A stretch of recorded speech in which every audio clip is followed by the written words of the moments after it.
people who care about voting, well, that just might make them... That's what I'm saying, is that people who care about voting, they'll get it anyway. And then the people who don't care about voting won't get it, and they won't vote, which seems base to me. That seems fucking amazing. Yeah, this is another fallacy, by the way, the idea that that making voting less accessible. This is the same thing that they said with, like, literacy tests, by the way.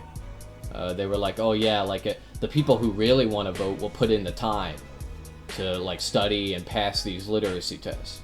Okay, when in reality, of course, and I'm not saying it's the same thing that's going on here, okay, but in reality, the literacy tests were a way to bar black people from voting.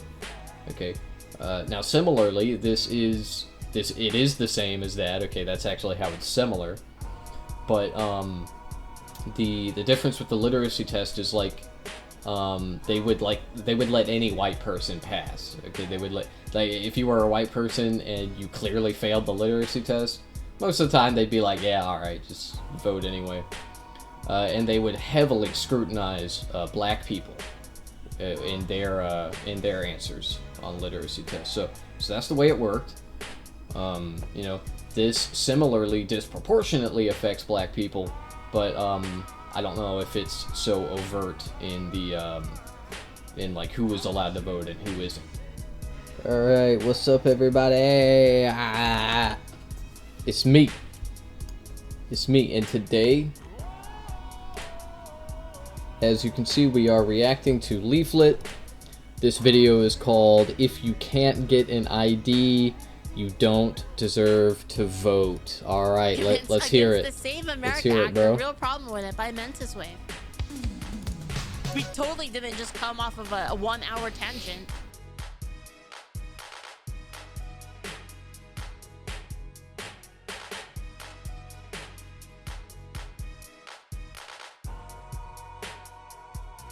If the right to vote were expanded to 7-year-olds, its policies would most definitely reflect the legitimate concerns of children who have adequate and equal access to free French fries, lemonade, and videos.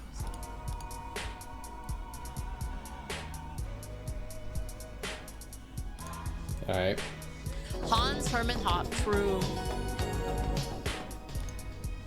Hilarious. So you may have heard of the SAVE Act, and you've probably also heard of a lot of misinformation coming along. Yeah, so I have heard of the SAVE Act. So for those of you that don't know, the SAVE Act is a piece of legislation designed to make it more difficult for you to vote. That's right, you, the viewer. But not just you, but also everybody. Everybody in general. But this is going to disproportionately affect women, minorities, okay? And there are multiple reasons as to why, but I presume we're going to get to that. Information about the SAVE Act. Whoa, hold up. This information? No fucking way. The government would never do that. Politicians would never do that to me. And I would never fall for it. Video is going to be refuting a lot of the problems that people have with the SAVE Act and refuting a lot of the arguments against it, as well as some of the actual problems with it, because it is not a perfect bill by any means. And I'll be going over what those real problems are towards the end of this video. But first of all, let's just start with a quick rundown of just what exactly the SAVE Act is. Yeah, let's start with how awesome it is. About it you may have seen online or on biased news channels, which is sadly pretty much all the news channels. Starts with many people misrepresenting what it actually is in the first place. In a very quick nutshell, the SAVE Act is a bill that tries to improve election security by requiring voter ID and preventing non-American citizens from voting in U.S. elections. So pretty much the same common sense thing that a lot of European countries have. But a bit more why would we want that? Why would we want? It doesn't happen. It's not happening. There is no evidence that there is widespread voter fraud happening in any state. Zero. Which is the entire basis for this bill. They're saying, oh, well, the elections, the brown people that are not citizens, they are voting. Okay, we must protect our democracy. That's the excuse. But really, it's just making it harder for working class people to vote. And, of course, also women and minorities. Can't forget about that. We want secure elections. That's crazy. How can you cheat if they do that? You can't even cheat anymore. That's fucked up. So here's what the SAVE Act does. It requires proof of citizenship to register to vote, and it requires an ID when in the process of voting. So for example, something that meets both of those requirements would be something like so that's not new. Passport. There's many other documents that have been listed as acceptable. But Now there is a new thing that the Save America Act is imposing on us, which is now you have to prove your citizenship when you register to vote, and then for some reason you have to prove it again when you actually go to the poll, the voting booth. You have to prove your citizenship again. Whereas before, in most states, you would register to vote with your documents, and then when you showed up to the poll, you could just give them your ID. Okay, so basically what this is going to do is it's going to make voting a more arduous process. It's going to make it is going to take longer to confirm people's identities at the voting booth, and it's completely unnecessary because there's already a proof of citizenship process during voter registration. You see, minorities can't get it. Minorities aren't capable of getting real ID. That just gives you the basic idea. It also expands penalties for fraudulent. No, that's not it. That's not it. The reason that this is bad is that a lot of people do not carry these documents with them on hand. Okay, they may take them with them when they register, but like a lot of people, they don't constantly keep their fucking documents on them. Actually, that's most people. It makes it a federal crime for an election official to either register someone to vote without proof of citizenship or to knowingly... Okay, guys, you know what? I figured it out. What you do... I know how to get everybody an ID. I figured it out, okay? We require real ID for purchase of any adult-related material. So any sort of 18-plus stuff, and then also for alcohol and cigarettes. So you can't even buy any of that stuff unless your ID is like an actual like real ID. And then if you do that, then everybody will get it. Non-citizen. But it is also important to note what the SAVE Act does not do. No, don't make me use my ID. Well, that is already like how it works. Okay, you know, businesses, they're not required to check people's IDs, but they do anyway, because it's illegal for them to sell to underage people. So. Does not directly. No, I mean I'm just joking. Any I specific don't care group for of that American either. citizens and makes it harder for them to vote. I'm just at least memeing. not in a way that is subject to the question of the equity fallacy. It also doesn't actually require people to buy anything to vote. Well, sort of. It leaves that up to the states. So, for instance, if a state wants to make a free ID option that would satisfy these new requirements, there's nothing in the SAVE Act that's actually preventing those states from doing so. Yeah. In fact, it very specifically leaves it up to the states. So it doesn't actually include any kind of minimum fee or cost that would have to be involved in registering to vote. It also does not... Dude, honestly, hot take, chat, hot take. If you're not willing to pay $10 for a fucking ID, then I don't really want you to vote, to be honest. I'm just being real. Like, if you can't even like muster $10 to like actually have an ID in order to do any sort of societal function, you shouldn't be voting. So honestly, it's like base gatekeeping. Make it so married women can't vote. I'll get more into that one a bit later. It also doesn't actually reduce... It's not 10, it doesn't matter. It does, I mean, obviously, there's like some level like which is too high, like 1,000 or something like that. But if it's the amount that's needed to produce ID, like say like I don't know, $20, $50, whatever, I even go to 100. Then what I'm saying still applies. If you can't muster that amount of money, I don't really want you voting. Voting rights for anyone. So this What? isn't any kind of abolition of... Well, okay, well, why? Why? I don't want you voting if you can't muster $50? Why? What the fuck does your ability to accrue $50 have to do with your decision to vote? It doesn't make any fucking universal sense. suffrage or anything like that. In fact, really, the only purpose of the SAVE Act is to just enforce the current laws on who's allowed to vote. It doesn't actually make any changes in The it. Asmongold So you might ask, okay, strategy. so why is this such a big deal? Let's call It's it just increasing base. security for the current voter. So having rights is now a class right. So let me make my position perfectly clear on this. I don't think people should have the universal right to vote. I don't think so. I think it's a terrible idea. I'm against universal suffrage. People have suffered enough. You need to end it. End the suffrage, you know? Well, status quo, then why does anybody really want to argue about it? And the answer, of course, comes down to this kind of partisan Yeah, thanks, politics and why it Kazuto. exists in the first place. To make a very long story short, TLDR, Republicans suspect that the Democrats are using illegal citizens to cast illegal votes and thus cheat in Then elections. find and another thus stop- country with no right to vote. Okay, there's a lot to unpack there. First off, I can still complain about it because I vote. So I can still complain about it. Second, I said that you should have a right to vote, but it should be based on merit. So it's not even like that's not even what I said. Like no right to vote is not what I said, basically. I guess okay, hold on. Right That to vote. is what mean you right to vote, said. mean, like you can have a right to vote. You're saying that nobody should have the right to vote except for people that you deem worthy, that have merit, as you put it. Yeah, that is like that's fucking stupid. Within the confines. Dumbest fucking thing I've ever heard. Because then everybody would have equal access to that as long as they fulfill the requirement. It would be like equally applied. It wouldn't be like you can't ever do this. It would be like you can do this when you fulfill this requirement that is merit based. What is the merit? I don't know. Well, wait, but that's something we have to figure out. Like that's some details we have to figure out. I just think that everybody being able to vote is a terrible idea. Politicians have whipped this law up in order to... Why? Why? You haven't answered why yet. You just keep saying like, oh, I think it should be merit based. Yeah.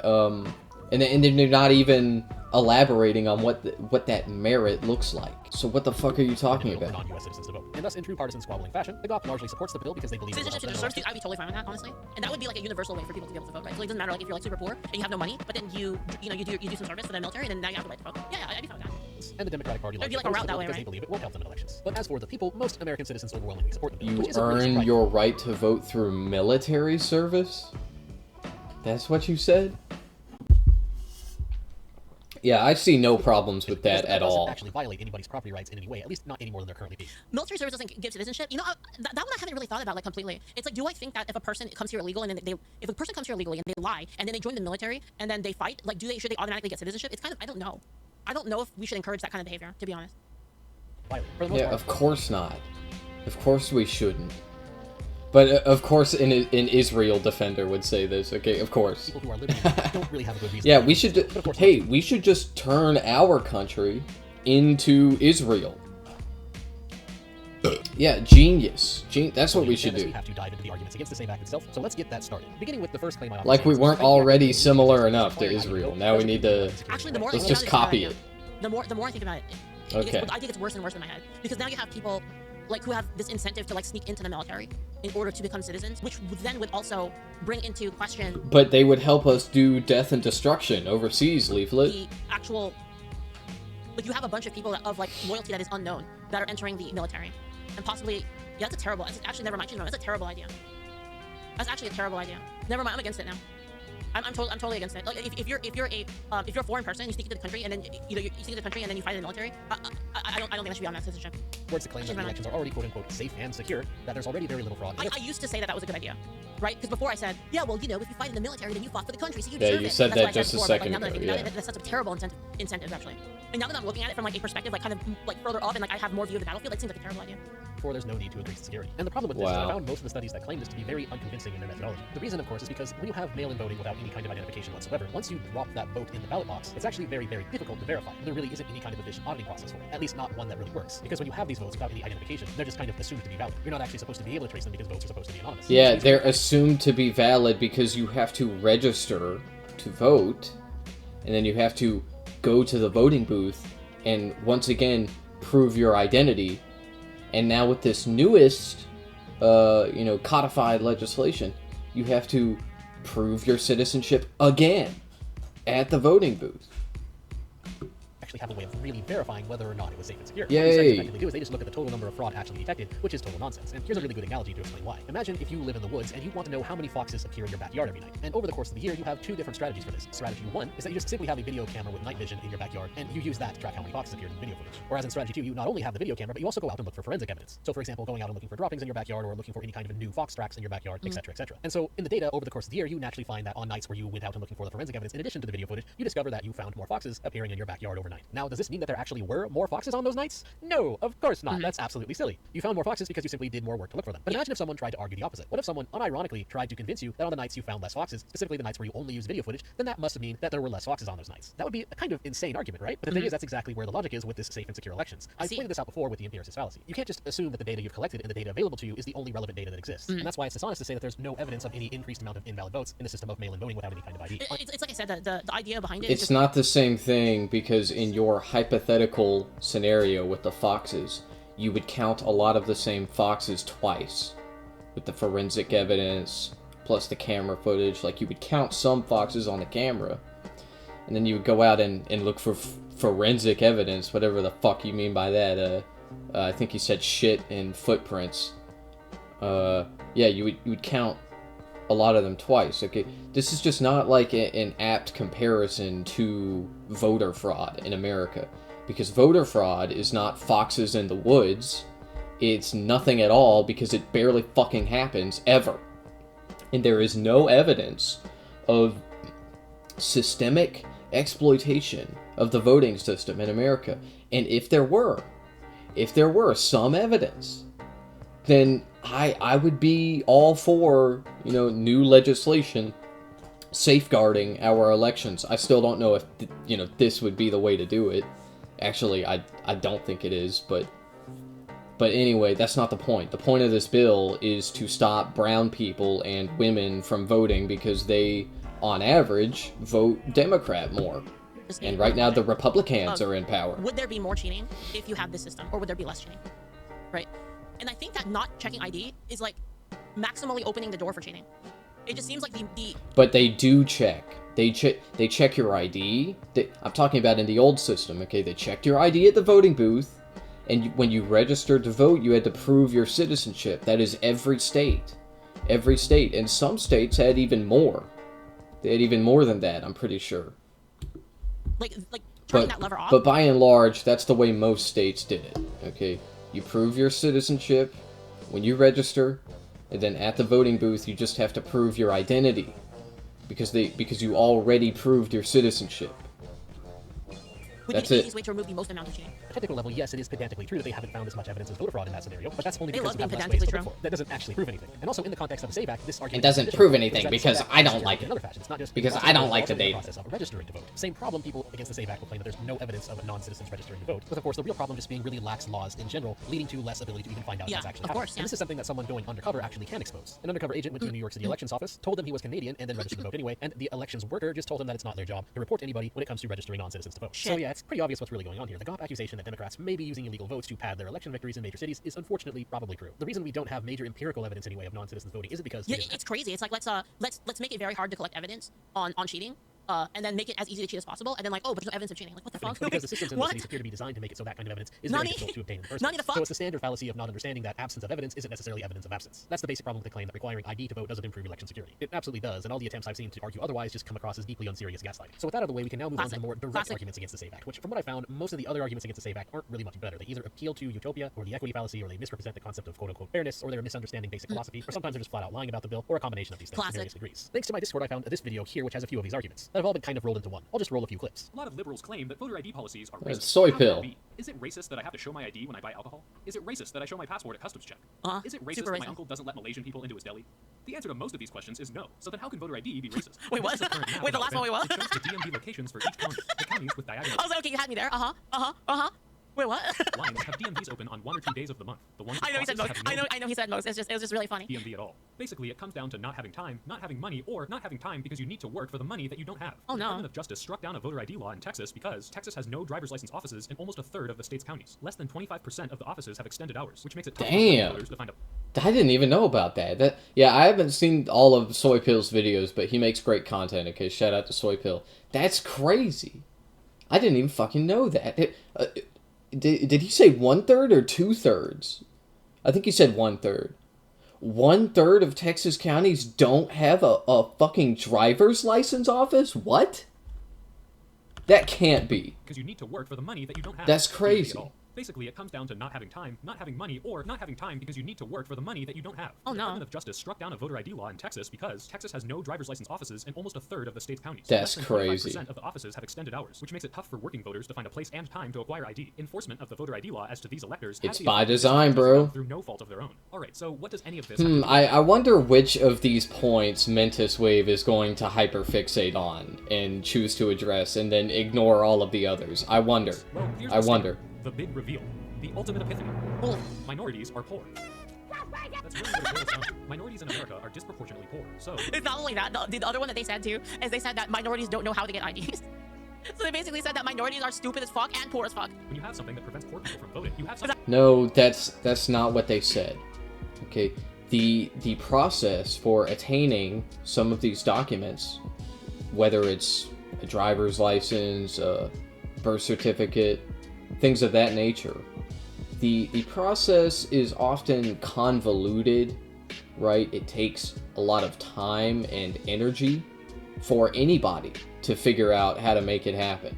Okay, if you don't believe me, go and, I don't know, lose your ID. Okay, and then go get another one and see how easy it is. Okay, now, is it easy enough to figure out for anyone? Of course. Of course. Anybody can figure out how to do it. How to replace your ID, how to get your fucking birth certificate. But it has become increasingly convoluted over time, and it can take the average person like multiple hours to make it happen. And multiple hours is something that working people, poor people, don't have. So minorities are both poor and they don't have time because they are busy working for money that they don't have yet. And then on top of that, in order to get these documents, there's usually a fee that you have to pay. So there's a fee, and then it's going to take you, probably multiple hours to figure out what paperwork to send, who to send it to, what website to go to, who to call. Okay, these offices are often busy. They're not open late, like he said. That's the way it is. Okay, and guess which communities their offices close earlier. Yeah. Anyway. Voter ID law in North Carolina was struck down by the Supreme Court because it specifically targeted black people with, quote, surgical precision. The court found that all the restrictions disproportionately affected African Americans. The law allowed voter IDs that are disproportionately held by whites. And yeah, so what do you have to say to that, Leaflit? What do you have to say? Yeah, keep making noises. Keep making fucking noises when you hear logic. Ooh, let's get a replay on that. Hold on. Oh no! Oh no! Yeah, rut-row. Fucking dumbass. Restrictions disproportionately affected African Americans. The law allowed voter IDs that are disproportionately held by whites and excluded those disproportionately held by African Americans. I think what we should do is we should make murder more legal because it disproportionately affects certain races. Okay, so first off, it's really unfair and racist, I think. Is that voter ID is racist because minorities are more likely to be poor, and thus will have a more difficult time getting a voter ID for pretty much the same reason that... Yeah, black people be murderers, black people be criminals. Yeah, keep at it, Leaflit. Come on. Pretty much doing anything. Not because of any kind of specific... Show your true racism, bro. Why are you holding back? Like, why are you trying to hide your power level? Just full send, bro. Come on, yeah, say it. Say black people are violent savages. Why not? You're really only like one step removed from it at this point, at this current moment. Why not, man? Come on, they'll say it's based. They'll say that you're based and you're red-pilled or whatever. You're base-pilled. You're dropping truth nukes. Okay, that's it. Back though. In other words, this is just the equity fallacy. The idea that because this is how I feel about it. When they say, oh, that disproportionately affects like this group of people, I'm just like, yeah, okay, and what?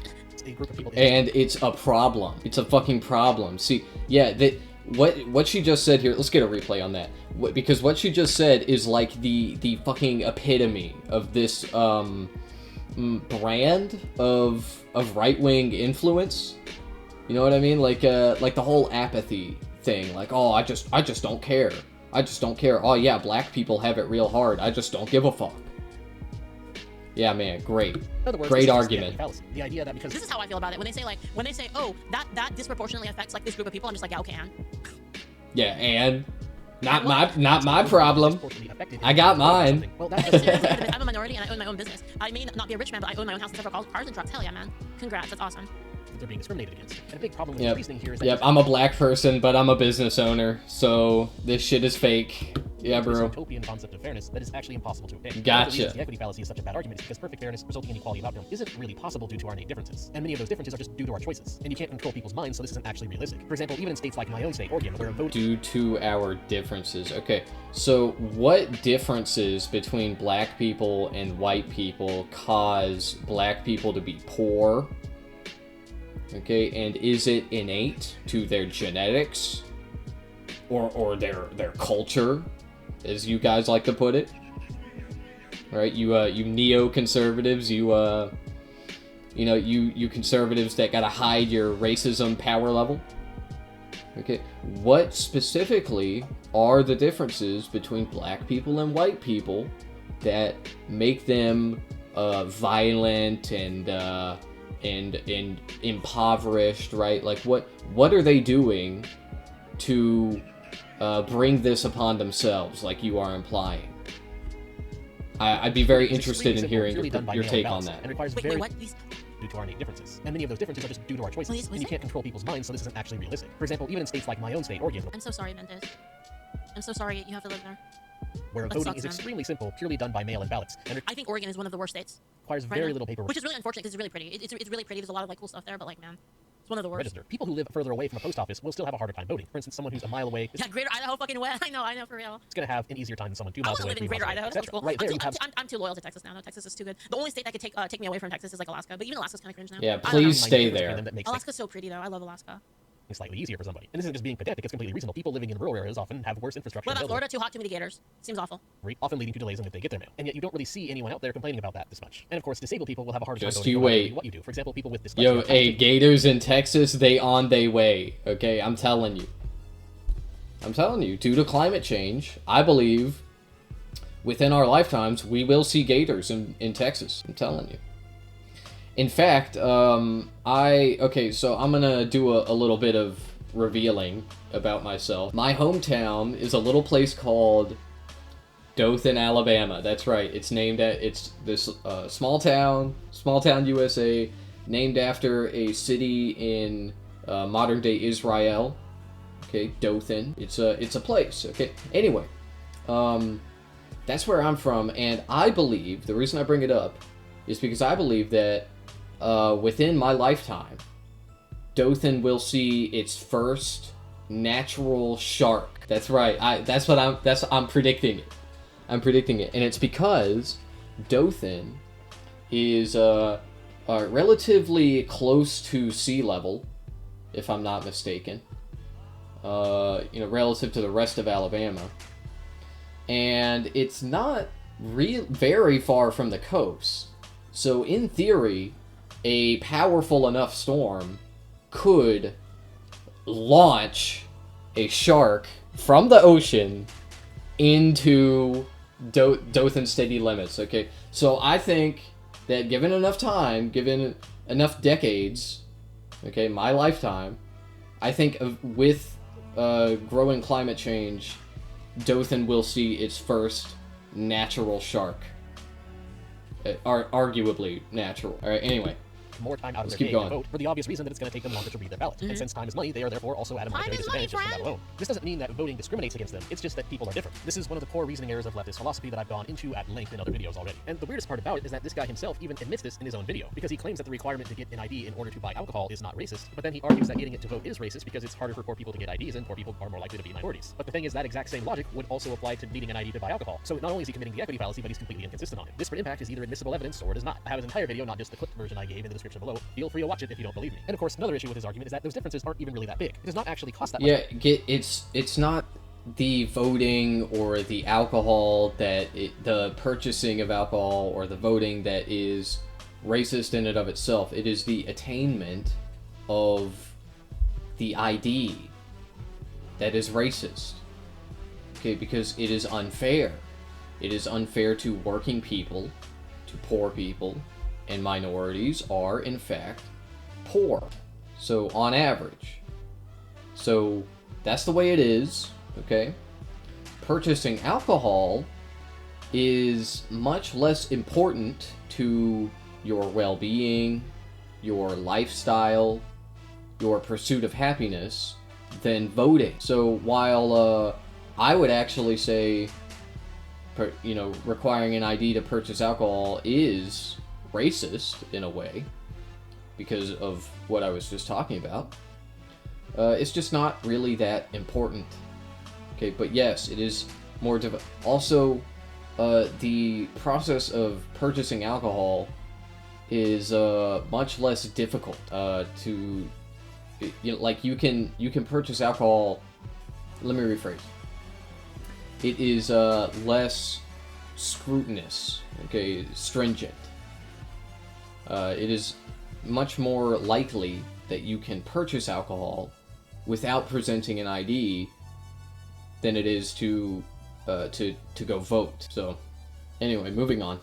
Much money to get an ID to vote that would satisfy the SAVE Act requirements. For example, one thing that would satisfy the SAVE Act sites to vote would be a passport card. A passport card on average costs about $65 and lasts for 10 years. That's roughly 50 cents a month, with the poverty line in the United States being about $1,300 per month, which in other words means that even a homeless person in the United States is able to afford this. And of course, there's also the fact that the SAVE Act doesn't actually require there to be a payment. In fact, individual states, if they want to, can create a free ID system or program for people to get one for free. Not that I agree with that, it's just important to point out that the SAVE Act doesn't actually cause the problem that he's complaining about. And what this ultimately means is that another very big problem with his argument, and really just people's arguments against the SAVE Act in general, is that they're an example of what I call the ID system or program for people to get one for free. Not that I actually require there to be a payment. In fact, even a homeless person in the United States.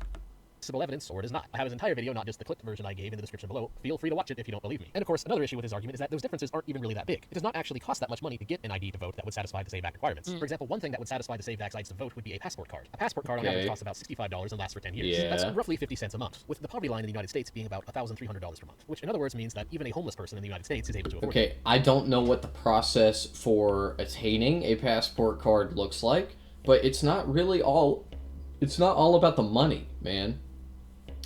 It's about wage labor. Okay, in order to earn enough money to pay your rent, car payment, insurance, stuff like that, you have to work. You have to work a certain number of hours. And typically, if you're the average person, you have to work a set number of hours within the daytime. Okay, which just so happens to be the same time that these offices are open for business. Or not business, but open for operation. Okay, so you have to take time off work, which you can't really afford to do because you have all of the rent and whatnot to pay, groceries as well. People have to earn money. They have to work. It is difficult to take time off work, and these laws only make it so that you have to take more time off work. You have to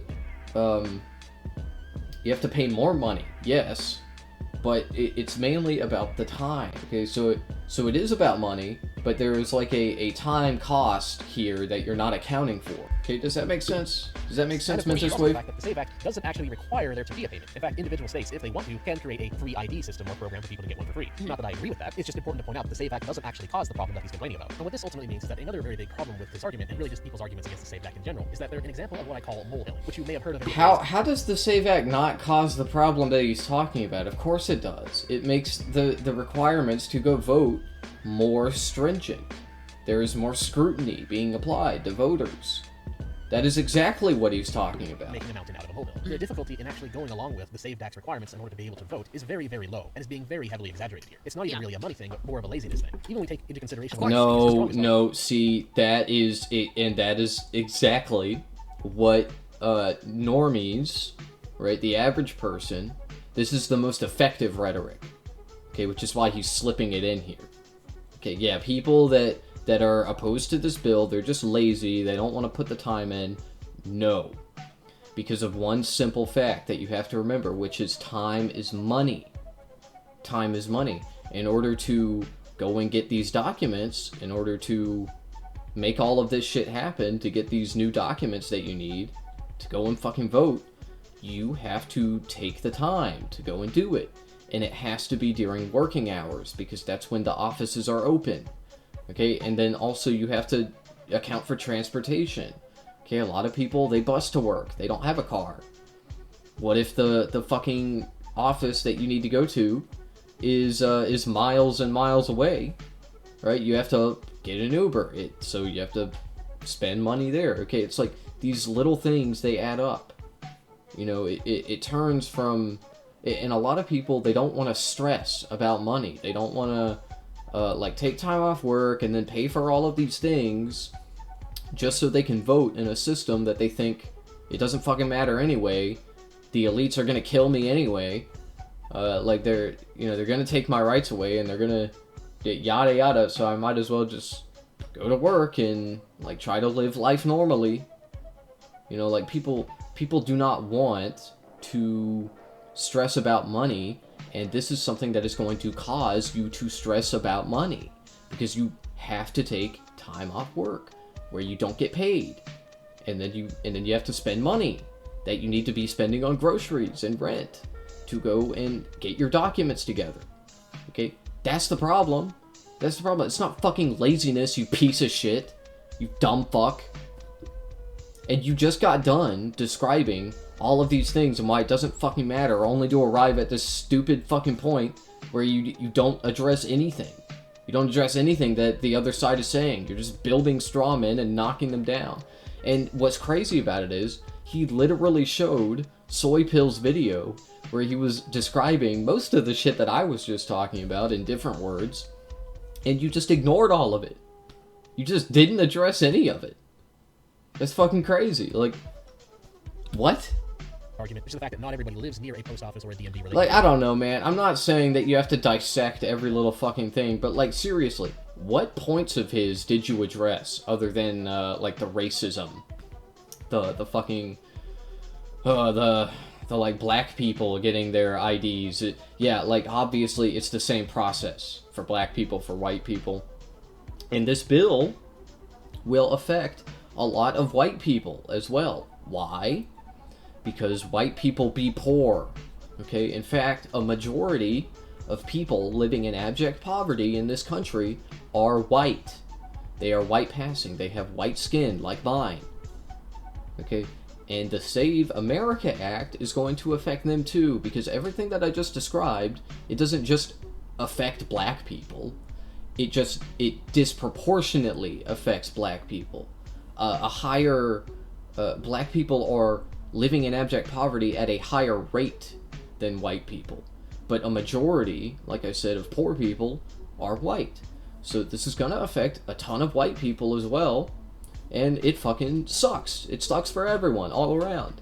But you didn't address any of the actual material arguments that Soypill was making. Of course, you just hyper-fixated on the identity politics of it, the racial identity of the perceived victims here. The thing is, it's even then not that difficult, because with passports, you can renew online, which means you only have to do it once in your life. One time in your life, go over there and get yourself that ID if you want to vote. Yep. This is not hard at all in any meaningful way. And so we're really not looking at an issue of poverty here, but rather it's an issue of laziness. Okay, but I don't think that I don't think that's true. I don't think it's true. Not what he just said, but like the fact that that you only need the one document and then you vote for life. No, you need multiple documents. No, it's not just the passport. Like, you also need a proof of citizenship, which I don't think a passport is, right? Not a passport ID. Okay, you need a proof of citizenship, and then you also need that form of ID. Okay, and whether it's a driver's license or a passport ID, it doesn't fucking matter now, because you need proof of citizenship as well as the ID. Okay, so the main thing, most people have a fucking driver's license. Not that you should have to have one to vote anyway. That's fucking idiotic. Okay, I've been saying this anyway. The idea that you need to learn to drive to vote is stupid. It's stupid. And I understand that that's not the actual logical line of thinking. Okay, but my point is we need a government ID where you don't have to go to the DMV and take a fucking driver's test in order to get it. Anyway. And the thing is, laziness is subjective. You can't control that. You can't command away any kind of disparate impact when you're talking about a subjective personality issue that deals with people's free will. And it's also important to point out an obvious qualitative factor that kind of additionally throws in a really big wrench into the reasoning here. A lot of the things that people decide to do with their time comes down entirely to just incentives. And so if it's required to get a certain specific ID, like a passport, in order to vote, people who care about voting, well, that just might make them... That's what I'm saying, is that people who care about voting, they'll get it anyway. And then the people who don't care about voting won't get it, and they won't vote, which seems base to me. That seems fucking amazing. I love that idea. I love that idea so much. More likely to get an ID. Which Holy means you don't crap. actually Yeah, even know if based. it's true or not if minorities will continue to be less Based likely to have alert. because there's been a change in the incentives, there will be a change in the human action. That's another interesting basic economics point that can be thrown into this. And so the claim that the SAVE Act will Yeah, unlock... this is another fallacy, by the way, the idea that making voting less accessible. This is the same thing that they said with literacy tests, by the way. They were like, oh yeah, the people who really want to vote will put in the time to study and pass these literacy tests. Okay, when in reality, of course, and I'm not saying it's the same thing that's going on here, okay, but in reality, the literacy tests were a way to bar black people from voting. Okay, now similarly, it is the same as that. Okay, that's actually how it's similar, but the difference with the literacy test is they would let any white person pass. Okay, they would let if you were a white person and you clearly failed the literacy test, most of the time they'd be like, yeah, all right, just vote anyway. And they would heavily scrutinize black people in their answers on literacy tests. So that's the way it worked. This similarly disproportionately affects black people, but I don't know if it's so overt in the in who is allowed to vote and who isn't. But anyway, what he just said is a fallacy. Okay, the people that everybody wants to vote, bro. There aren't people out there that are just like, oh man, I really don't want to vote. I need to not vote this election. If only there were a way for me to not vote. Nobody is fucking saying that. If somebody doesn't want to vote, then they're just not gonna even put any effort into it at all. Okay, like, even if it was imagine a world where, and I'm not saying that it should be like this, but imagine a world where anybody can vote. You just stand up and you go to the place and you don't have to do anything else. Okay, you just go and vote. Okay, would there be people who decide not to vote? Yeah, sure. Okay, depends on the election, depends on what they're voting about. Okay, but like, people are just not gonna vote. That's true. Okay, that fact is not a reason to make the requirements more difficult, so that people who would go and vote end up not doing it. Do you understand? Like adding hoops to jump through, just so that there are people who like put their hands down and they're like, you know what? I'm not gonna vote because takes too much time. It's too hard. It's too convoluted. You know, I'm gonna just sit this one out. Like that's not a fucking argument, dude. Not at all. What in the goddamn are you talking about?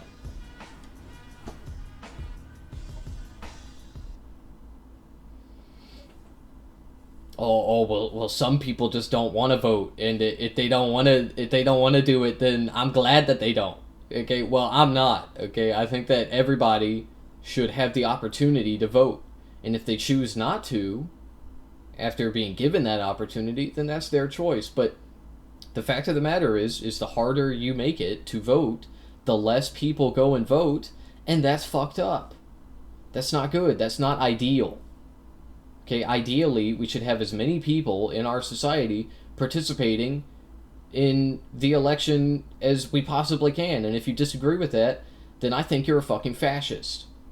Okay, basically, most likely a fascist. Okay, in our society, I think you're probably a fascist. Okay, like, maybe if we lived in a different society, maybe you would be some other, like, flavor of authoritarianism.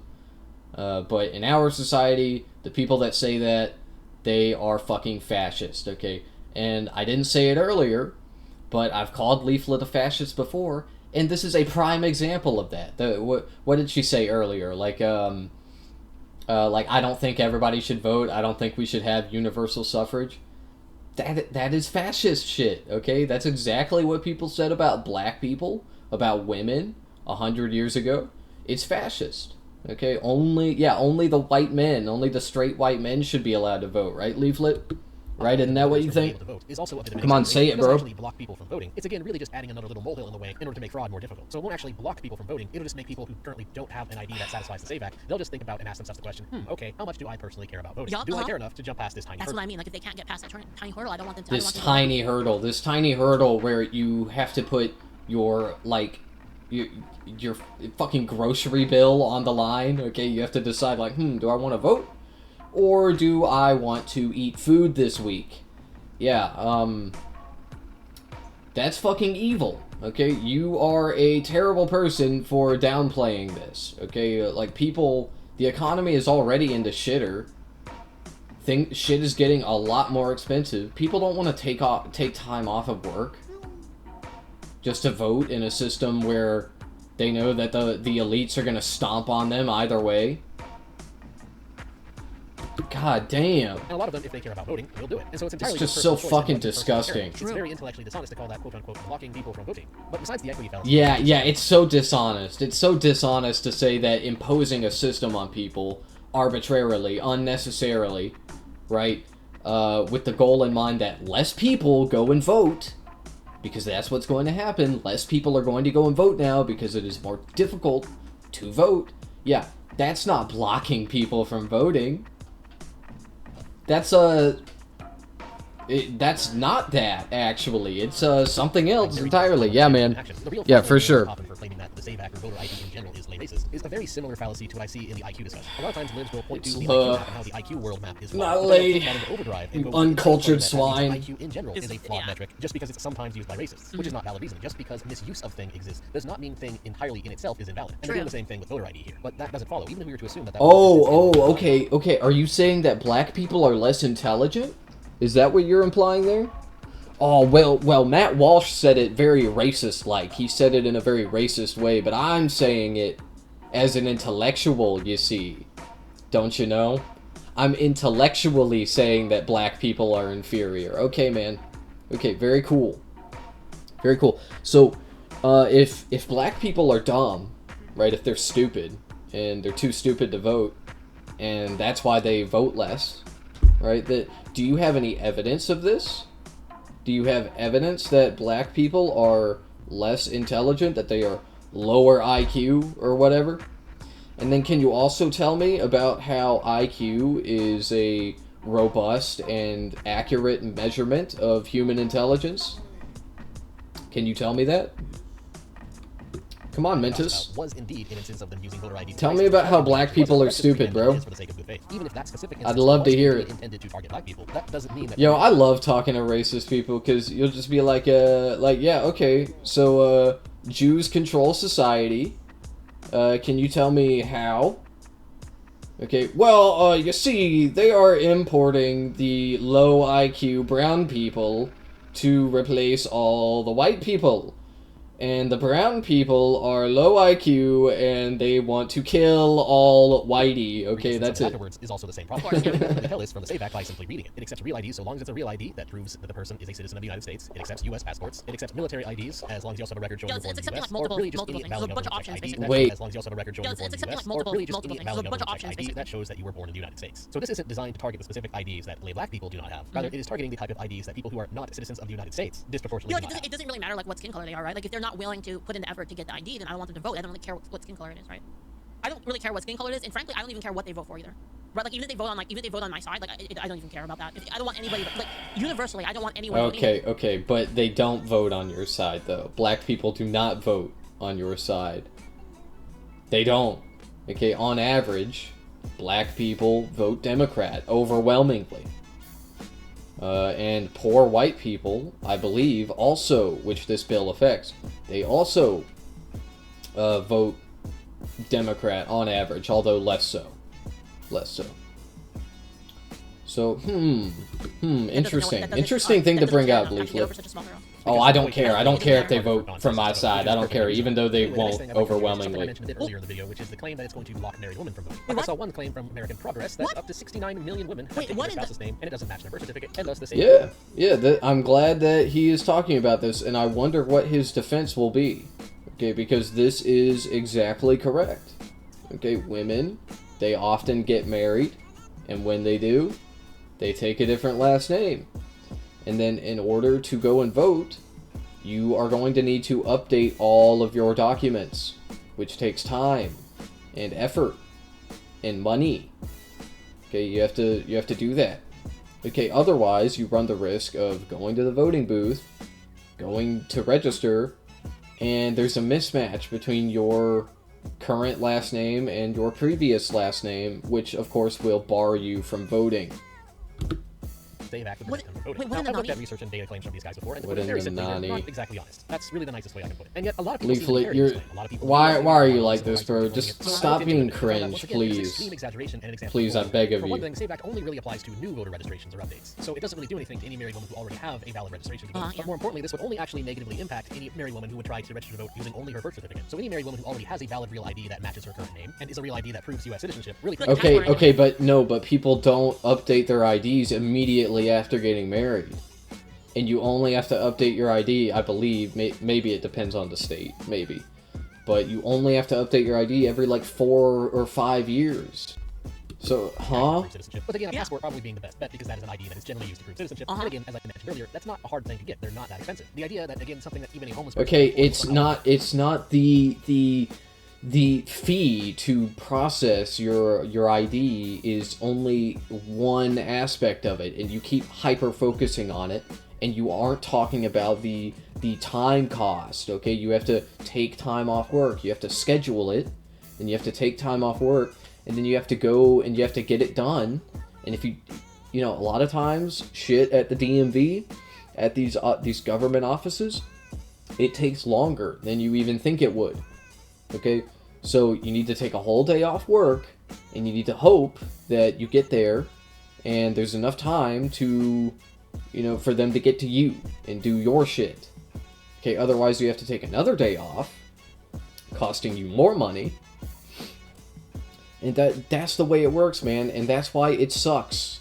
Okay? Block a married woman Are you from getting voting it yet? is, quite frankly, just completely ridiculous. Well, yeah, she shouldn't vote, And but then she can't in get the it. worst case scenario, where a married woman doesn't have any of that kind of documentation whatsoever, and for some reason can't just get a passport, the SAVE Act requires the states to have some kind of process to deal with discrepancies in Okay, well, I mean, documentation. it's even in So, there. for example, married women have different last names now. It's even in there, like for... Yes, there are. He's correct about this as well. Okay, they try to catch it in a lot of states, not every state. Wonder why, but yeah, you know, they try not to bar women from voting because they get married, but that, yeah, it still happens. Okay, women, they like, if there's a mismatch between your last name, a lot of the time they're going to be like, you can't vote. You can't vote. It don't match. That's how it works, man. Instead. That's one example of something that would satisfy the SAVE Act requirements here, which many states like Arizona, for example, already do. So then I checked what Center for American Progress had to say about this line, and not only did they not mention it, but they told us to lie about it. Of course they didn't. Claiming the legislation does not mention the potential option for these Americans to present change of name Freaking lie so applications or a much. marriage certificate in combination with a birth certificate to prove their citizenship, which is completely false. The SAVE Act absolutely does do this and actually requires states to do that. It just doesn't. She's retarded like the latest Caleb Cameron episode. Oh, it requires states to do that. Oh yeah, so they'll definitely do it then. Yeah. No women will be barred from voting because of their last name. Sure, man. Sure. Just like how no black people in Texas were barred from voting through extremely long wait times, or Georgia. Yeah, that never happened. Right? Am I right, guys? Am I right? That famously never happened. Wait, is there like a new Caleb Hammer episode that's like really good? In the 2020 election. Use those names, rather just leaves it up to the states to decide what to do. And the 2024 election as well. Require them to do something about it. Which honestly though, this kind of lie of omission isn't too surprising coming from these people. If you're familiar with the CAP, they are a socialist adjacent far-left think tank who just lie. They spread Sorcerers. ridiculous lies about things that they view as going against their revolutionary mindset and are known for pedantry and taking data out of context. Bunch of fucking That's one sorcerers. additional thing I'd like to point out to Dude, all just shut the fuck up. I hate you, Leaflit. I fucking hate your stupid little references, your jokes. I fucking hate them. I want to smash your head against a wall, bro. You see this CAP sign with an AmericanProgress.org URL. Literally some Cap. studies, some data with some claims. The very name is Cap, I know. 9% chance that it is just pure I hate how old she is. You can tell how old she is, but she's trying to like sound hip and cool. She's like, how do you do, fellow children? How? She got the skateboard. She got the hat on backwards. You know, it's so lame, bro. Just be yourself, okay? That's what I always say. Just be yourself. Be normal, okay? Like I don't. You know, I'm not a spring chicken anymore either. You know, I think Leaflit is probably several years older than me, but like it's cringe, bro. It's cringe when you try to do it. Okay, you're not Gen Alpha. Stop trying to act like it. But in this instance, TLDR, it appears the whole married woman won't be able to vote narrative is just propaganda and nothing else. So let's just move on to something else. Something a bit more insidious. Specifically, I'm talking about this kind of Democrat politician claiming I've heard this so much. The Jim Crow 2.0. They say it all the time. Implying that the SAVE Act is some kind of state-mandated discrimination. Yeah, it is an apt comparison. If you understand the history of Jim Crow, if you understand literacy test and what those were like, yeah, it's not a one-to-one comparison. Nobody's saying that. But it is, it is, the similarities are striking. Of course, they're basing that entirely on a disparate impact, which is kind of related to the equity fallacy argument I went over earlier. But this one's more specific in its rhetoric, because not only does this commit the equity fallacy, but it's trying to kind of lie by implication, implying that the law itself actually creates an actual real law that targets people based on their identity, which, if you read the whole bill, it absolutely does not. In fact, it very specifically goes out of its way to not do so. So this rhetoric is more or less just kind of a flat-out lie than a real argument. Nice. And what I mean by that is it's probably pretty reasonable to suspect that the people saying this Chuck argument Schumer themselves classic. don't actually. How does it go out of its way to not do that? How? He just kind of threw that in there. He just sprinkled that in there. Like, actually, it goes out of its way to not be, racially skewed. How? The fuck are you even talking about? Like, because you could make the argument for all the other shit he says, and there's like a, I disagree with it, of course, but there's like a logical thing there. Like you can make that argument, but like, they're stopping racism? How does this bill do that? I don't understand. That is Jim Crow 2.0. It would disenfranchise tens of millions of people. Yeah, rare Chuck Schumer W. Yeah, let me just read what he said in a funny voice, and that totally discredits everything that he says. Yeah, genius. Even some Democrat politicians are breaking rank and going against this rhetoric and admitting that it's a little bit dumb. Chuck Schumer appears to be the one who's mainly dubbed this legislation the Jim Crow. I like it how Leaflit, just like Asmongold, just like her goat Asmongold, she doesn't actually add anything of substance to this conversation. She just like listens to Mentis Wave, and then at the end she's like based. Yeah, based. claiming that it is more voting Like, yeah, suppression. bro. Fetterman, along with a few other Democrats, are just going, Great yeah, argument. I don't think so. He specifically stated, I would never refer to the SAVE Act as like Jim Crow 2.0 or some kind Dude, of... how the fuck? Yeah, that's because John Fetterman, he had a fucking stroke, and his brain, part of his brain is dead. Okay, like, literally. That's what happened. Like, he had a stroke, and now there's, you know, a portion of his brain in his head that is dead tissue. Okay? Now, it's worth noting that this happened after he got elected. At least the first time, I think. Because he got re-elected in 2024, right? Yeah, so, or, wait, is he I can't remember. I feel like he's a congressperson, right? He's not a senator. Yeah, anyway. He had a fucking stroke. That's why he, like, keeps agreeing with Republicans. He's just, like, he's a Democrat in party affiliation, but he keeps voting for fucking Republican policy. And it's like, huh, interesting. So you're telling me that this guy used to be, like, a based Democrat? You know, somewhat based anyway? And then he had a stroke and his brain died, and now he's, like after his brain melted and was, like, asphyxiated, now he is suddenly agreeing with Republicans on everything. Interesting. You guys, hold on. Interesting. Real talk, real question. How did Fetterman become the voice of reason in the Democrat Party? Like, how did this happen? Because I just got done explaining that. Because he had a stroke, bro. It's funny. It's really fucking funny. It's true. Look it up. Like, Fetterman, he was, like, a populist Democratic candidate, if I'm not mistaken. Maybe he was more like a legacy Democrat, okay? But I don't think so. I think he was kind of progressive when he got elected the first time. But then he had a stroke. Now he is a Republican, but he's blue. Okay, he's a blue Republican. That's Like, it. is that what it takes? Does it take, like, a person, like, having a stroke to, like, actually, like...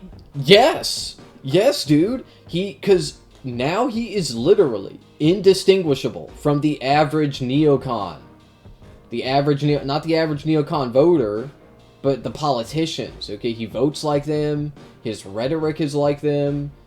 He's not trying to do economic populism anymore, if he ever did to begin with. Again, I could be mistaken about that, but he's literally just a Republican now. Snap out of it? Like, that's crazy. Snap out of it. That's the main problem with the medical Factories. Yeah, man. All of the brainwashing, like, start fading. Where if you read the bill, it just isn't there. It's just flat out 100% not true. Now, lastly, I'd like to go over an argument that is a little bit better than the ones I've already gone over, but still flawed. And this is what I've seen as kind of a libertarian argument against this. I don't even know what to call that, bro. Like, is that cope? Is that cope, or is that just, like, schizophrenia? The idea that his stroke, like, cleared his mind, and now he's thinking logically and insanely. That is insane, bro. That is crazy. What? No, I don't think that the stroke helped with his critical thinking skills, Leaflit. I think it probably had the opposite effect of that, okay? That's what I think. I don't know, maybe I'm the crazy one. Maybe strokes secretly make you smart somehow. That status ID requirements are an authoritarian measure that libertarians would generally be against. But the thing is, even in a libertarian society, that doesn't mean that IDs aren't going to go away. For example, in a Hoppian private city, you're still going to have ID. It'll just be a private ID. The very existence of private property that other people are also being allowed to use implies that you need some kind of way to tell the difference between people who are allowed to be there via paying and the people who have not paid. And in the case of voting, that's a completely different context entirely, because that's not requiring you to actually have an ID or anything like that, or any kind of unreasonable search and seizure for an ID, because you're voting, and democracy isn't actually a libertarian principle. From libertarian philosophy perspective, there's no such thing as a right to vote. That's not a libertarian ethic or principle in any way. Yeah. And therefore, an ID requirement to vote is really not so much the government regulating the citizens, even though it kind of seems like it is. It's actually the government regulating itself, which is not something that on its face libertarians should be concerned with, because it is not the same thing at all as, say, regulating a private company, which from the standpoint of libertarian philosophy violates the map. Rather, instead, when it comes to government regulating itself, you then have to step back. Dude, this game that he's playing looks so fucking hard. It looks like freaking Mega Man just on crack, like the entire thing. It just looks so fucked. Back and ask yourself a question. Okay, is this the government regulating itself in a way that reduces government, or the government regulating itself in a way that I'm not a big Mega Man person, okay, but I played enough Mega Man to know. I don't know what this game is. I haven't seen it before. I remember he was playing it in the last Mentis Wave video I reacted to, but it's not really that crazy, bro. It's government. And the thing is, when you think about it, this is actually a reduction in government. And you realize this when you fucking consider what democracy actually Mega is. Man Democracy X. is essentially the idea It's that way rules harder law than and this maps can be shit. violated and dictated if enough people agree to it. Dude, there's This so is much why shit many going of those on of us screen. the far libertarian right, like Hoppians like myself, aren't exactly big fans of democracy. Democracy, entirely from an ethics standpoint, allows A and B to replace I'm C listening. so long as they agree with it. And we see it all the time in how people vote for taxes, and people vote for Gibbs debts, and people vote for a whole bunch of things that have absolutely nothing to do with property rights. With people regularly voting for more free stuff, which Dude, of how course do I can sign only up to be paid for by Hoppian? This is taxation, sick. aka the theft of other people, regardless of whether or not those people paying the taxes also agree to the free stuff program. I need to actually read Hop. I don't know anything about Hop, to be honest. The only like Hop stuff I know is from Mintus. I don't really know anything else. Created. And of course, we're stuck in this democratic system, whether we like it or not, but that doesn't mean we can't at least improve things, because when you look at it from a statistic standpoint, let's say that you are in a democracy where it's just you and 2 other people, which means that you effectively have a 1/3 stake in this democracy. Next, let's increase it to 10 people. Well, now you have a 1/10 stake in this democracy. In other words, the percentage power that you have against this democratic unjust system is reduced based on the more people who are participating in it. And so additional security on voting with the government regulating itself is actually a good thing for libertarians, because removing votes from the system, whether they be fraudulent or not, but preferably, admittedly, it is better to remove the fraudulent votes first, is also equal to you who is forced to participate in the system, gaining a little bit more power. Yes. Each reduction, I want more power. Unlimited power. that means that you have a slightly higher I actually want people to vote less. Like, actually, like, I'm not even naming. Like, I want people to vote less. People that don't care about voting that much, people that don't do any research, people that kind of just vote because people told them to vote for things. I want those people to vote less. percentage say, and thus a slight 100%. ability to fight against the unjust system. I totally admit my plans. My dastardly evil. So I think that Leaflit is actually what she's doing here is I think a classic line of thinking. I don't know though if this is the quiet part. Okay, she is saying the quiet part out loud right now. And I don't know if people of the past really like said this a lot. But yeah, anyway, the idea that all people generally voting less means you as an individual have more power, it seems obvious. Okay, it seems obvious. And in a way, she's correct. Okay, because the people who are not going to be voting here are people who are her ideological opponents, and she is probably aware of this. So, anyway, it may make her feel more powerful, but here's the thing. It doesn't. It's an illusion. Okay, because Leaflit, you have to remember, is just like the rest of us. She's not special. She's not a rich person. She's not. Okay, she's an average person, I suspect. Okay, I don't think her family is mega wealthy, right? And that, the only time that voting Republican is voting in your interest is if you are a very rich person. Okay, so Leaflit feels emboldened here. She feels like this is good. This is going to stop the blacks and the women from voting. Okay, when in reality, these policies that Republicans pass, that they create, is actually harming people of her class. Okay, so she is advocating for her own power to be taken away, which is what she votes for in general. And because she votes for that, that's why she feels like this is actually a good thing for her. Plan Okay, it's is stupid. I want those people that don't care that much about their vote and don't really know what their vote means. I want them to not vote. Yeah, no, you want Democrats to not vote. That's what you want. It's not about caring. About fucking voting. Everybody cares about voting. Everybody wants to vote. 99% of people, right? Like how many people are just like, oh yeah, I don't want to vote. I don't give a fuck about how the election turns out. It varies. Okay, I would say last election, because the election was, I'm talking about the last presidential election, because it was Mecha Hitler versus Hitler, and that was kind of the vibe. I think you had a lot more people who were like, I'm sitting this one out. Okay, and I saw it.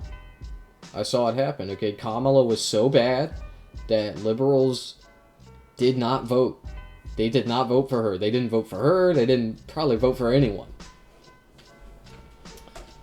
But anyway, it's not because the reason that they did that, though, isn't because they just don't care about voting and that's it. It's because they didn't care to vote for either of the candidates presented to them, because they were both Hitler, because it was Hitler versus Mecha Hitler.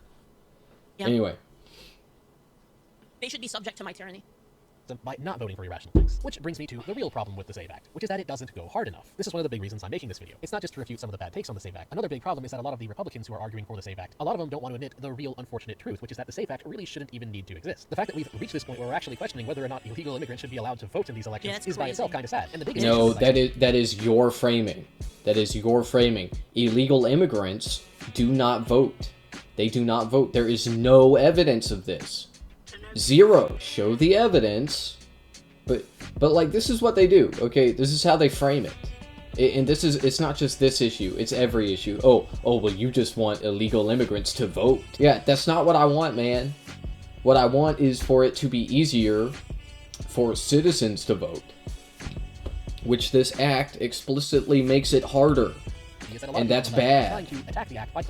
It's bad for everyone, but it's especially bad for people in poverty who have to take time off work to vote for these things. But it's bad for everybody in general because it means that marginally Republicans are going to have more victories, and they are terrible for us. They are terrible for everyone except for the mega wealthy. Which is a complete absurdity, because from a philosophical standpoint, democracy itself cannot be fair. What kind of tyranny would I impose? Like a personal liberty?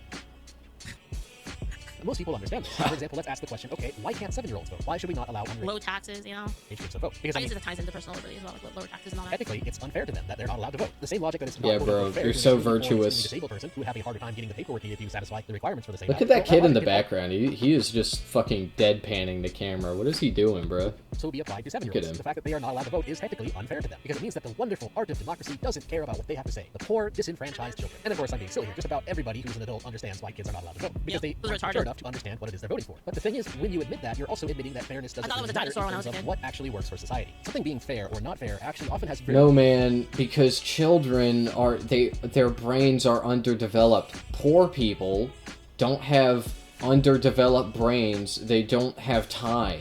That's what they are lacking in. Okay, they don't have time to go and to jump through all of the hoops that they have to in order to be eligible to vote. And that is the problem with this bill. That's it. Also, the women thing. In terms of whether or not it actually works. Also that. To vote would be arguably fair to them, but it wouldn't work. And why wouldn't it work? And the answer, to put it simply, is because equality isn't really a Are thing. you a dinosaur? I identify as a dinosaur, yeah. Ordinarily, yes, the government forcing citizens to Equality license isn't really a thing. And as a political movement with ordinary Yeah, citizens, man. but the government isn't actually forcing Equality them is to made sign up. the It's Act. They're just woke. requiring it to vote, and right to vote is not. Do you guys ever think about this? That Yoshis commit abortion on like a fucking industrial level. Like they literally use them as weapons of war. It's actually insane. Like you think about it. Only, again, not a libertarian principle. Rather, universal suffrage is something those of us on the libertarian right, or really anybody who cares about real liberty and truth, should be actively against. Now, is that fair? No, but it definitely works. Democracy really is just an alternative economic system where instead of pure free market, Only if the eggs are free. Just let me have this one, chat. Shut the fuck up. Just let me have it. spend their resources voluntarily on whatever they so choose. Democracy is a statist system where resources are spent based on majority rules, regardless of what the 49% or less desire. In the modern world, we have The point of that comic, by the way, is that Hitler was elected, okay? He was elected because he exploited the system in the Weimar Republic, the democratic republic, the democratic system in the form of a republic, in the Weimar Republic. That is how Hitler got elected. He exploited it. Okay, he abused the system to gain power. That is what he did. That's the short version of it. Now, I could go into more detail, and I love talking about it. Okay, the people in my comments are very aware of this. Okay, but I have a lot of fucking facts in my brain memorized about the Weimar Republic. And this is for two reasons. Number one, I am an American, and we are a democratic constitutional republic, same as Weimar, Germany. Okay, and of course Hitler rose to power under that system. Interesting. Okay, and then number two, I am a German speaker. I was very interested in the German language and German society, German culture. Okay, and so I learned a lot about it. Okay, and of course, you cannot talk about the history of Germany without talking about Hitler and the Nazis. Okay, in their rise to power. So I know a lot of shit about this. is my point, and I'm no historian. Okay, I'm not like an expert. It's just another one of my little special interest. Okay, and anyway, the reason that Hitler was able to get elected is because he took advantage of the system and the economic conditions at the time. Okay, and that is what we need to safeguard against. That is what we need to protect our democracy from. That's what people mean when they say we need to defend democracy. Because Hitler, yes, he got elected, and then he dismantled the democracy and tried to take over the world and genocided a bunch of people. Been using this as a way to pay for the more complex things like property defense under the justification that this is a necessary evil to fund these things. And so we kind of all know that democracy is not a perfect system. In fact, in Power and Market, Rothbard pointed out that no shit. A simple contradiction he points out is, can a majority vote to end democracy? If it can, democracy would no longer exist. But if it can't, then we're admitting the problem, I don't really, he's making a bunch of disjointed points, and he's not even trying to, like, tie them together. Okay, but I guess what he's implying here is we need to limit who can vote to protect democracy from Hitler-type people, right? But the thing is, Hitler didn't win the election because too many people could vote.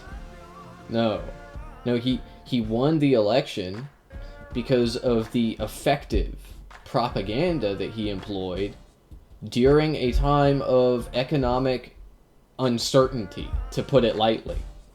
Okay, more like a economic annihilation.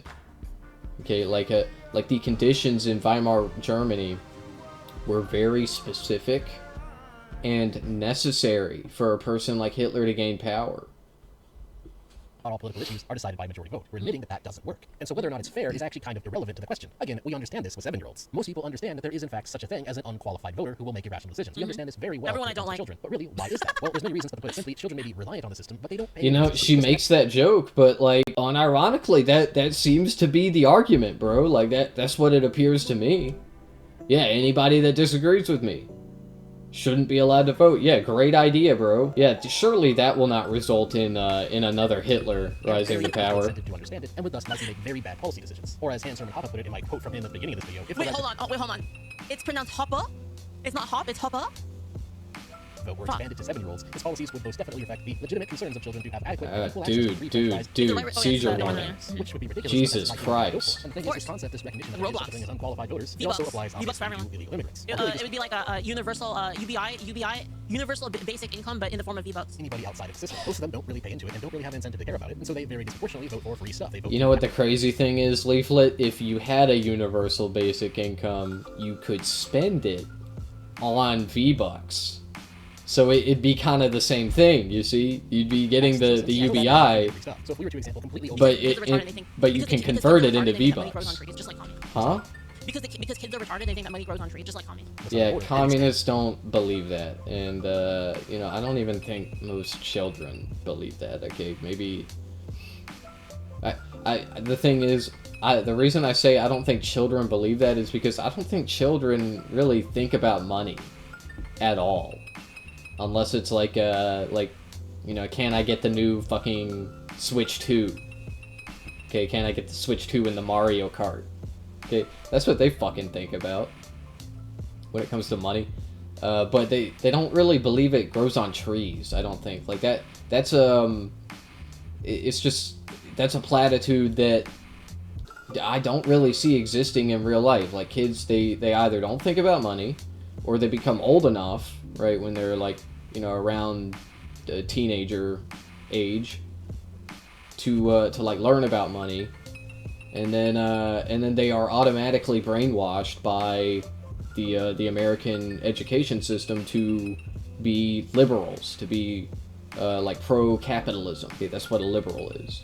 You know, a free market enjoyer. Okay, so you know, most kids they think that, you know, money comes from my parents working and the system is fair, and meritocracy, and yada yada. Okay, it depends on the kid. I don't and know. voting rights to them and keep the welfare state, all those three things combined create a very obvious logical conclusion. A lot of those people will just flood in and vote for higher welfare. Because open borders, when we still have our statist system of democracy, those borders, they're still technically there, they're just lines of jurisdiction. And thus the state would be granting anybody who comes in the right to participate in democracy, and of course they would make very bad policy decisions and make irrational votes. Because why wouldn't they? They're not really net payers into the system, and so they have very little incentive to understand things beyond, oh hey, we get to vote to steal property from other people. Ain't that great? And so this shows how the trash lib concerns over quote-unquote fairness is in contradiction. It may not be fair to exclude certain groups from voting, but it also isn't fair Whose for people property? to go along with bad policy decisions made by groups who on average don't make good decisions due to having no incentive to do so. And this gives us a good idea of what democracy should be as long as we're stuck with a democracy, which is that we should recognize that those who are not paying into the system in general are unqualified voters. We should understand This is what I've been saying the whole time. I love as long as this. you have a democracy, voting should be a privilege, not a right. We're all paying into the system. Everybody pays taxes, bro. Everybody. The fuck are you talking about? Like, yeah, somebody that doesn't pay into the system shouldn't be allowed to participate in voting, in using our like public funds from the government, okay? But the thing is, we all pay taxes. We are all doing that. But you know who doesn't pay taxes, though? You know who takes money from the government without giving anything back? That's right, it's the billionaires. Good job, you did it. You shouldn't trust Yay. a child to not vote for stupid stuff. Why would you trust a completely uneducated Oh my god, this person Hoppa guy is fucking to base not as vote hell. for stupid stuff? Why would you trust an economic migrant who's simply coming into a first world country in order to get some gifts? Do not vote for stupid stuff. And so this gives us an idea of what a better SAFE Act would be, which is to recognize that voter disenfranchisement is in fact a good thing. At least to some degree. It is a good thing to add some hurdles I to totally voting that agree. makes it so that people who only actually care about voting will vote. But also what they really should be doing is Voter disenfranchisement is a good thing. There it is. There it is. Yo, I'm glad that they're just saying it. I wish he would have said this at the beginning. Like, you know, notice how he has to, like, word vomit. He has to do a bunch of word salad to arrive at the voter disenfranchisement is a good thing. Like, why didn't you start with that and then elaborate? You know, if you're so confident, if you're so sure that that's the case. Why put it this late in the video, I wonder? Because the thing is, the founding fathers understood Let's this is something go. that's really missing from political conversation these days. Back in the day, voting rights weren't really rights. They were privileges based on property ownership and direct taxation. That's what I've been Was saying. that fair? Well, no, it wasn't fair. It certainly worked a lot better. I At least love in terms of unfairness. fiscal responsibility. Today, government spending It is worked absolutely a lot voters have better. voted the non-productive class to be responsible for up to 40% of GDP. Yeah, it worked a lot better for the enslavement of other humans and the violent oppression of anybody that questioned the class-based hierarchy. 1800s, it was only averaging about 4 to 7% of total GDP. This definitively shows what universal suffrage actually does. It just allows for unqualified voters who will vote to balloon the size of the state until ultimately the state controls every aspect of our daily lives. Which is where we're at. We're getting there. Fair? Well, kind of, but also kind of not really. We need to stop all the suffering. So then what would be a smarter thing for the SAFE Act to do? Again, if we're to be stuck with democracy, what should it actually do? And the answer is really simple. Only those who pay into the system should be allowed to vote. Again, that wouldn't be fair in terms of what we call fairness, but again, fairness here is a contradiction. It wouldn't be the best, it wouldn't be perfect, but it would be a better step in the right direction if we at least ensure that the people who are actually paying for the system are the ones who decide what to do with the system. And so the act should really be making it so only net taxpayers can vote. Oh, yes. Otherwise, why not allow children to vote for unlimited free limited I hot agree. dogs or whatever? Why not allow every person on the planet Earth to just come in and vote for unlimited free daycare, unlimited free food, unlimited free housing, unlimited free DoorDash, unlimited free ponies, etc., etc.? Well, because that just doesn't work. It has just been ballooning the state and ultimately destroying freedom until we're going to eventually reach a place where Iconic. collapses and That comic is so civilization good. comes to an end. So as long as we are stuck with an economic system where people pool resources and then vote on what to do with it to decide, it does make sense that the method of this that violates property rights the least would be limiting the decisions to the people who are actually contributing to the resource pool, aka net taxpayers. That's what it should really do. And therefore, the conclusion here is that the real problem with the SAVE Act is not that it disenfranchises millions of voters, it doesn't but rather that disenfranchise it doesn't enough people. really do much at all. The SAVE Act, unfortunately, does very Disenfranchise little to more. meaningfully change the structure of the I system. like It it. makes things a little better, arguably, which is why Based- overall I'm arguing for it. But people really need to understand that it doesn't really do what needs to get done. If we really want to get anywhere, we really need to recognize that democracy and universal suffrage is not actually that great of a system. Yeah, Anyways, it's that's true. all I have to say. We need to like stop all of the suffering. There's too much suffering Thanks right for now. watching. Please like, share, comment, and subscribe. And if you like my content, you can support me on Ko-Fi. Haha. I don't like all of this suffering. I don't like, especially when women are suffering. That's even worse. So I think we need to end it. You know. The channel, which either of those It's also so gives you first funny. dibs on the QA videos I do, or by buying some merch. You're from so Sunday funny Process. and But creative anyway, and again, that's special, all. Thank you so Leaflit. much for watching. Till next time. Man, that was such a good video. This is like I feel this so hard. Like I really do. That like there needs to be more disenfranchisement for voting. I totally agree. You're a fucking dumbass.